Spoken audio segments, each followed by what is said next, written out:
protecting the Capitol, it's not that. It's legislation, that's how they design it. The White House, there's the White House for years, all the way up to the administration. It just started with the so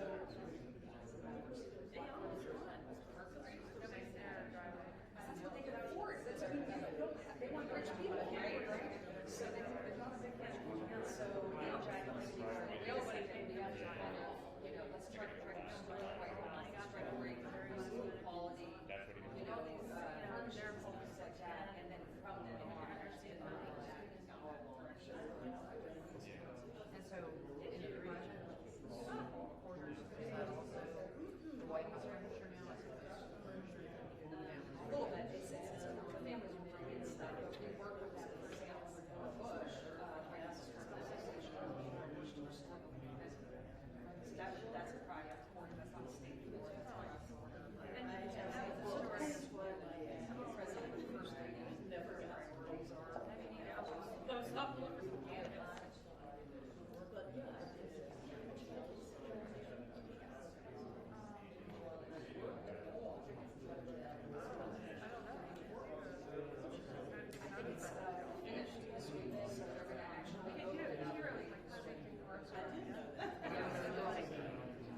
2 minutes? Thank you.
get tested every day for COVID or not? You do? Yes.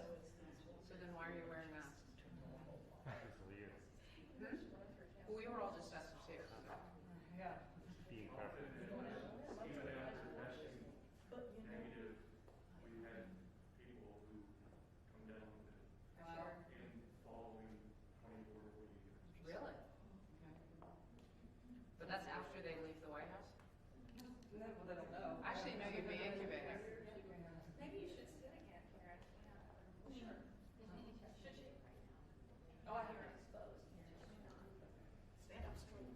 Yeah, you could. And presumably you're not. Takes a few days. Yeah.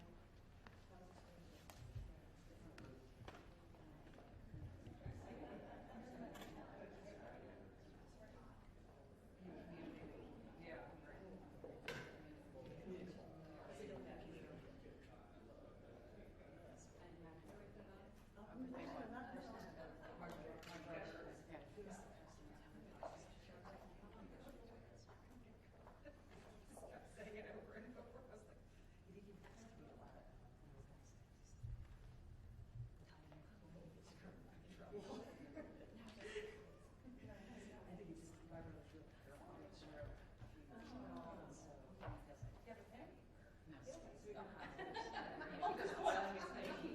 No supermarket. He does. Well, he goes to parks and stuff. He's very worried. I think I'll be okay. Take my risks. How old are you? I'm 44. Oh, so even if it'd be like that. Ladies and gentlemen, the President of the United States and Mrs. Trump.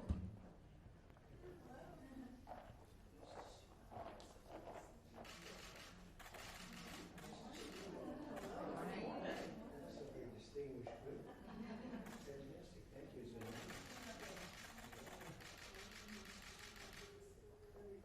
Congratulations to everybody. You can be bigger than you think. We're going to do something which I think you'll be very happy with, which nobody knows.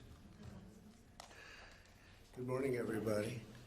Thank you very much for being with us. This is a big day in many ways, many, many ways. The First Lady and I are delighted to welcome the members of Women's Suffrage Centennial Commission to the White House to celebrate the 100th anniversary of women securing the right to vote. That's something. I want to thank the commission members who have worked tirelessly for 3 years to tell the very powerful story of America's suffrage and America's suffrage movement. I'd like to introduce the women that have done such an incredible job for a long period of time. Jovita Carranza, SBA Administrator. Jovita. Right behind you. Hello, Jovita. She's the biggest banker in the world right now. Even though it's a small business, it's a big business, right? Kay Cole James, President of the Heritage Foundation. Great job. Thank you very much. Anna Lehman, Executive Director of Women's Suffrage Centennial Commission. Thank you very much. Good. Great job. Oh, you're going to be so happy in a little while because we're giving you a very special treat that you don't know about. Even you don't know about it. You know everything, you people. Cleta Mitchell, attorney, former member of the Oklahoma House of Representatives, a great attorney, I might add. Yes. Beyond an attorney, a great attorney, okay? I know that for a fact. Thank you, Cleta, very much. Marjorie Dannenfelser, president of the Susan B. Anthony List. You are going to be so happy in about 7 minutes. You won't even believe it. Karen Hill, CEO of the Harriet Tubman National Historic Park. Congratulations. Great job you do. Penny Nance, president of the Concerned Women of America.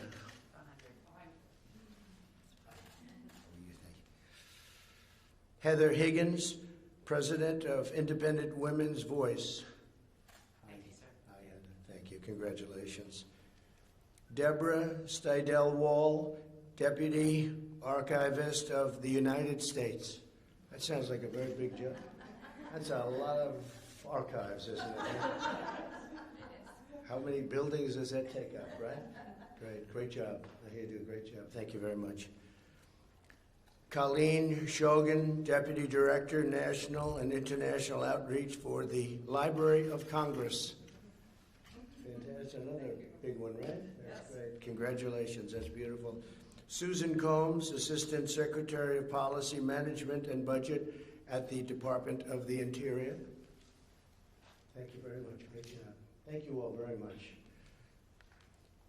Today I'm honored to sign a proclamation celebrating August 18th, 2020 as the 100th anniversary of the 19th Amendment. In the summer of 1848, Elizabeth Cady Stanton stood before the first ever Women's Rights Convention in Seneca Falls, New York, and declared that women should enjoy this fundamental civil right. What a job she did. 7 decades later, the suffrage movement succeeded. On this day in 1920, the United States ratified the 19th Amendment. It was a monumental victory for equality, for justice, and a monumental victory for America. Today, a record-breaking 131 women are serving in Congress. Nearly 70 million women vote in elections. 56% of our nation's college students are women. More than 11 million women own successful businesses. In other words, women dominate the United States. I think we can say that very strongly. Before the China virus set in, it struck our nation. Women had gained 4.3 million jobs, a record. The women's unemployment rate had plummeted to the lowest level in more than 65 years. And last year, over 70% of the new jobs went to women. And I will say we're coming back very strongly, and we're going to see those numbers again very soon. But the numbers that we have for unemployment and employment, frankly, we had 160 million people working. We've never even been close to that. And by next year, we'll be even higher than that number. Tremendous things are happening. As we fight to deliver a better future for all women and for all Americans, we remember the wonderful victory 1 century ago. While I am president, America will always honor its heroes, and we will always celebrate the patriots who secured women's right to vote. So this is an incredible document that I'm signing, and I wanted to just add something because this was brought up a week ago, and I was so surprised that it was never done before. Because later today, I will be signing a full and complete pardon for Susan B. Anthony. She was never pardoned. Did you know that? She was never pardoned. What took so long? And you know that she got a pardon for a lot of other women, and she didn't put her name on the list. So she was never pardoned. And we're for voting. That's right. That's right. She was guilty for voting. And we are going to be signing a full and complete pardon. And I think that's really fantastic, right? So thank you all very much. And let us sign, and we'll do the other signing later on. It's being prepared right now. And I look forward to doing it. Thank you very much. Please.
questions of the commission. They've done a fantastic job.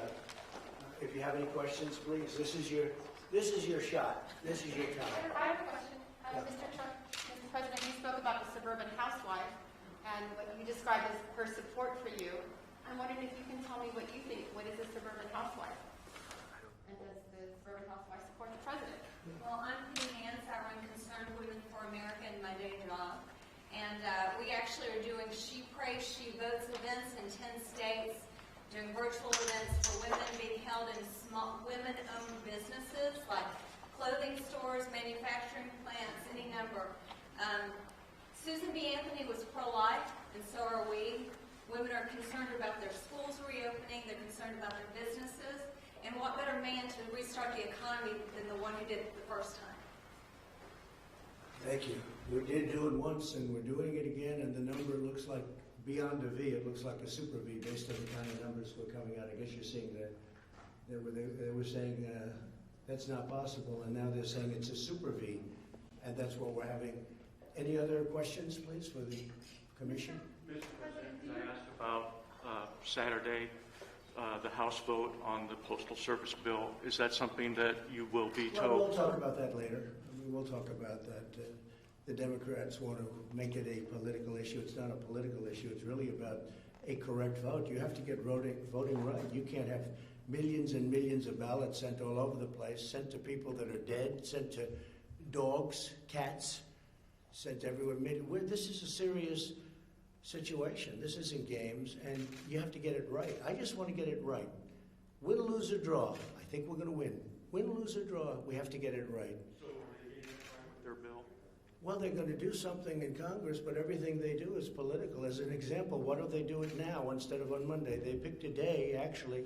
They picked another day on Monday, as you know. Well, that's when the Republican convention starts. Why don't they do it during the Democrat convention? Because everything they do, Nancy and Chuck, they play games. How's it working out? I think this is the White House, isn't it? How's it working out for them? Not so good. So I will tell you, it's disgraceful. It's disgraceful. We have to have honest voting. That's what this is all about here. It's honest voting. You can't take millions of ballots, send them haphazardly all over the country or all over a state, and expect to come out properly. And if you look at the last 10 elections where they did this universal, and by the way, absentee is great. It's been working for a long time, like in Florida. Absentee, you request, and it comes in, and then you send it back. Absentee is great, but universal is going to be a disaster, the likes of which our country has never seen. It'll end up being a rigged election, or they will never come out with an outcome. They'll have to do it again. And nobody wants that, and I don't want that. Go ahead, please. Let's talk about this subject, however. Although, indirectly, we're probably talking about the same subject. Wouldn't you say, Cleta? Cleta's an expert on this. I've never even asked. She's one of the great attorneys in Washington. Do you have an opinion on it? And if it's not my opinion, please don't say it. Come on up here. And I must say, it's very interesting. Well, I do have an opinion. The president is right. One of the things that the Democrats and their allies in the media and the left have been trying to do for a long time is to have universal mail voting, where election officials send ballots to everybody on the registration list. Well, we all know there have been multiple studies, the Pew study, millions of people are on the rolls who are no longer living there, they're dead, they're non-citizens. Don't forget, when you go to the DMV or social services, they ask you, they're supposed to, by law, they have to ask you to register to vote, whether you're eligible or not. All of those registrations are dumped into the system, and so there are duplicates. I am chairman of a public interest legal foundation. We're devoted to election integrity. And we just did a study of Allegheny County, Pennsylvania. We found one man with 7 active registrations. If you send him 7 ballots, there's the potential to vote 7 times. He will. So the issue is, I actually have a memo I'm working on to give to the president about what the post office should be doing. They should be working with local election officials. They should be making sure that the ballots are designed in a way that processes properly through the voting equipment, through the post office equipment. If everybody is focused on this situation, with somehow the Postal Service, the president is somehow trying to do something to the Postal Service. I defy anyone in this room to be able to name a single, all of us can name multiple times when we've sent a letter across town and it either didn't get there or came back 3 months later undeliverable to a correct address. So we know that the president is not responsible for the problems of the post office, but there are things the Postal Service should do in conjunction with election officials, and they should do those now and make sure that the systems are in place to properly process the ballots that are sent by mail. But the problem is that we are facing hundreds of lawsuits that have been filed by the Democrats and leftist organizations to force states to not have polling places. I personally believe that it's still, we should have election day, we shouldn't have election 3 months, and for sure we ought to be able to know by election night who won. So, Mr. President, you're 100% right, and there are a lot of us who are standing behind you and want to help. Thank you. I'll give you that letter if you could. If you have, if you No, have not it. yet. No, if you have it. From you, I'll take it. She's really one of the great lawyers. Thank you very much. And I'll wait for it. I like Can it. I add to the question Yes, before about please. women? There are a lot of issues where what the president is doing, talking about public safety, which is increasingly a concern for women as they see what is going on, but also policies that he's taken. So the president has done extraordinary things on healthcare. His executive order requiring price transparency, that is an issue that is 88% popular across the country, across party affiliations, across ideologies, across demographics. Among women who are 40 and under, it's a 98% approval issue. Without this president being reelected, that executive order goes away because Congress hasn't yet made it into a law, because it goes into effect in January of 2021. So this has historically been the number one, if not the top 3 issues in the country.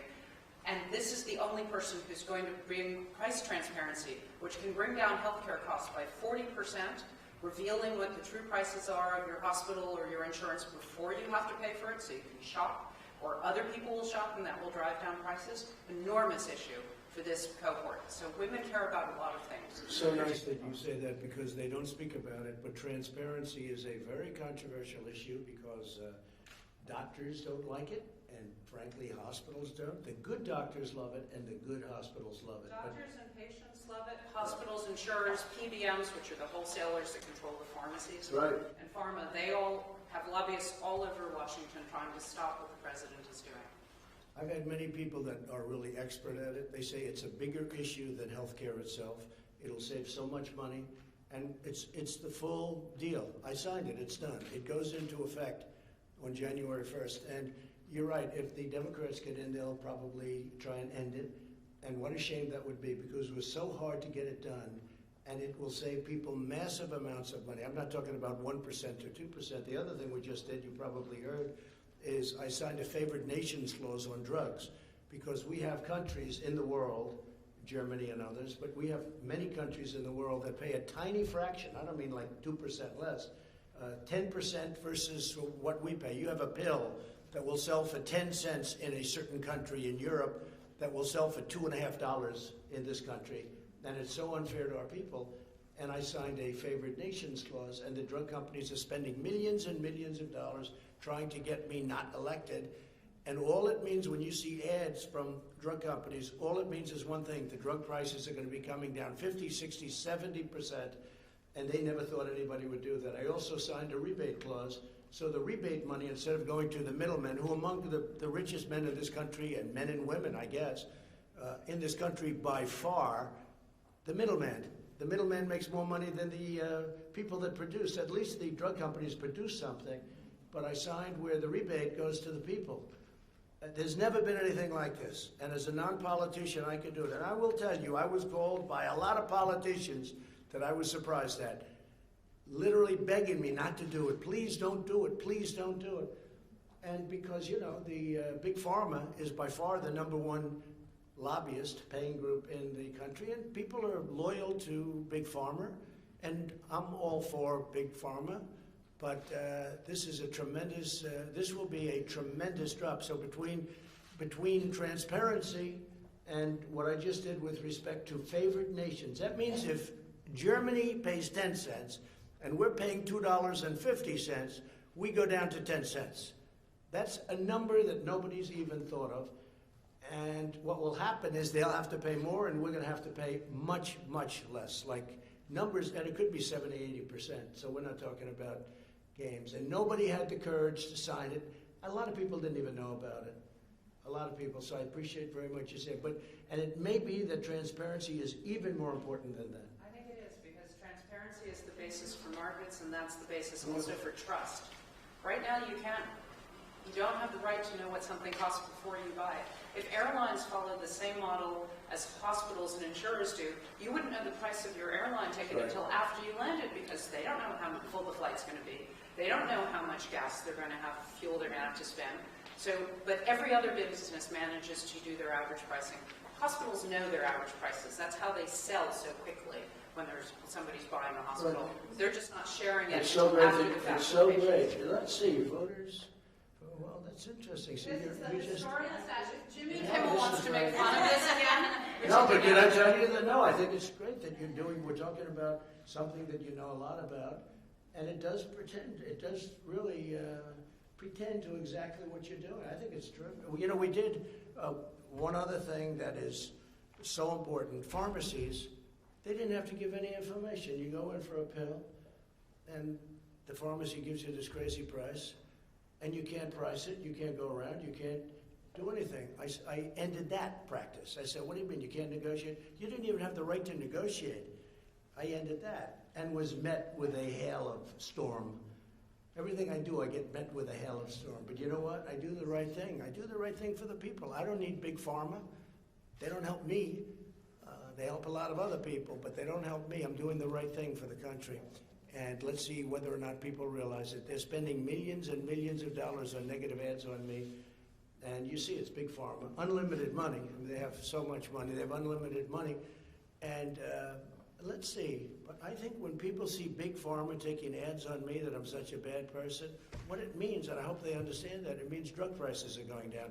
Caitlin, go ahead. Do you want to respond to Michelle Obama's speech last night where she said that you're in over your head and the wrong president for You the know, she country? was over her head, and frankly, she should have made the speech live, which she didn't do. She taped it, and it was not only taped, it was taped a long time ago because she had the wrong deaths. She didn't even mention the vice presidential candidate in the speech, and you know, she gets these fawning reviews. If you gave a real review, it wouldn't be so fawning. I thought it was a very divisive speech, extremely divisive. We have a tremendous amount of enthusiasm for my campaign because of things like we're talking about now, drug prices and drug cuts and transparency with hospitals and doctors that are going to lower bills by 50%, 70%. You're talking about numbers that are incredible. There's a procedure, I won't mention what it is, but there's a procedure where one hospital was charging $2,500, another hospital was charging $32 for the exact same procedure, using the exact same kit, and the people weren't able to go around and even have that option. And it was the exact same. In fact, we did a study, and the one for $32 actually did a better job, okay? How about that? $2,500, $32, and the cheap one did a better job using the exact same stuff. So that's what we're talking about. We're talking about numbers that are incredible. No, I thought her speech was very divisive. And frankly, I wouldn't even be here if it weren't for Barack Obama. See, we're standing in the White House. I wouldn't be in the White House except for Barack Obama because they did a bad job, Biden and Obama. And if they did a good job, I wouldn't be here.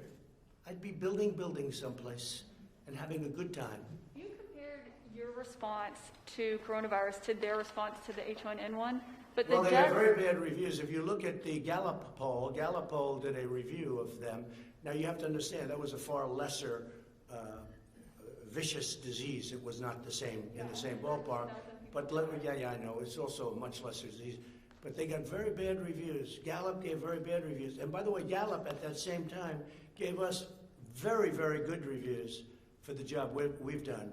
So if you take a look at the Gallup poll from a couple of months ago, we got very good reviews, and they got very bad reviews. They were, I mean, the reviews they got for the handling of swine flu, or H1N1, which Biden calls N1, H1, and I don't even correct him on that. I don't even correct him. I said, no, that's a mistake you can make, but that's what he calls it. He's got it a little mixed up, but that's all right. take a look at the Gallup poll, and there were others too. They got horrible marks, and that disease is a much lesser problem. Okay. Mr. President, do you support protesters in Belarus, and do you have a message Do I support protesters and terrorists? Belarus. Oh, I thought you said protesters and terrorists. And do you have a message for Moscow regarding potential military Yeah, intervention? you have to understand me. I like seeing democracy. Democracy is a very important word. It doesn't seem like it's too much democracy there in Belarus, but we are speaking to lots of people, and we'll be speaking at the appropriate time to Russia, and we'll be speaking to other people that are involved, but it's certainly a very big march, and it seems to be a very peaceful march, unlike some of the so-called peaceful protests that we have where they burn down stores, okay? Peaceful protests, those are not peaceful. Those are anarchists going over to Portland and other places. These are anarchists, agitators. These are very bad people. But it seems to be very peaceful, and it's a peaceful protest, and I support democracy. Okay, any other question? We're here with female supporters. When you speak... Not supporters, these are just people that are outstanding people. Some support me. This is a bipartisan. Some, that's right. This is very bipartisan. Some were appointed by people that I don't get along with so well. Okay, I won't say who, because I happen to like you all. I happen to like you all, so what can I do? When you speak to the suburban housewives of America, what do you view as the suburban woman voter? Is the suburban woman voter a suburban housewife, or is there more in your... It's a very fair question, a great question, actually. Look, I view it very strongly that the suburban voter, the suburban housewife, women and men living in the suburbs, they want security and they want safety. They don't want to have a lifetime of working hard and buying a house. And by the way, 30% of the people living in suburbia are minority groups. African American, Hispanic American, Asian American, they're minority groups. They don't want to have their American dream fulfilled and then have a low-income housing project built right next to their house or in the neighborhood. They don't want it. That's not part of the deal. And I terminated that. And I think that the suburban housewife, as you say, and I think that women and men living in the suburbs who fulfilled their American dream, or at least got a big part of it, they now live in a safe, beautiful area. They don't want to have people coming in and forcing low-income housing down their throats. And you know what? People can say I'm a bad person for doing that, or they can say I'm a good person. But I think that suburban women very much appreciate what I did. I terminated it. This has been a hot issue before President Obama, but he took it to a new level, and Biden is going to take it to yet another level. In fact, they say that Cory Booker, there's another beauty, that Cory Booker is involved. And if Cory Booker's involved, nothing good is going to happen. It's very unfair to suburbia. Men, women, husbands, housewives, whatever you want to say, it's very unfair. And I think it's a very important issue, and I think they respect very much what I did, and nobody else would have had the guts to do it. Thank you all very much. We'll be signing for Susan B. Anthony the full pardon very, very soon. Thank you very much. Lukashenko step down.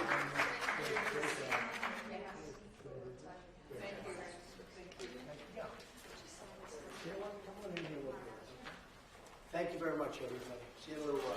Thank you, Mr. President.